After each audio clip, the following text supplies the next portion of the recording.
पुण्यात पावसाचा orange alert, घाटमाथ्यावर रेड अलर्ट. अतिवृष्टीने पुणेकरांची धडधड वाढली. गेल्या 2 दिवसांपासून पावसानं पुण्याला चांगलंच झोडपलंय. सोमवारी सुद्धा पावसाचा जोर कायम राहण्याची शक्यता आहे. हवामान खात्याने पुण्यात आज ऑरेंज अलर्ट आणि घाटमाथ्यावर पावसाचा रेड अलर्ट जाहीर केलाय. घाटमाथ्यावरील अतिवृष्टीने पुणेकरांची धडधड वाढली आहे. खडकवासला धरणातून पाण्याचा विसर्ग पुन्हा सुरू करण्यात आला आहे.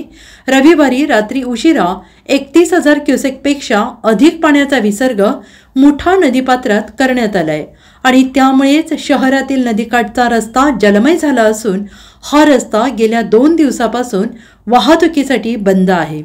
पावसाचा आजही जोर कायम असल्याने प्रशासनाकडून नागरिकांना सतर्कतेचा इशारा देण्यात आला आहे.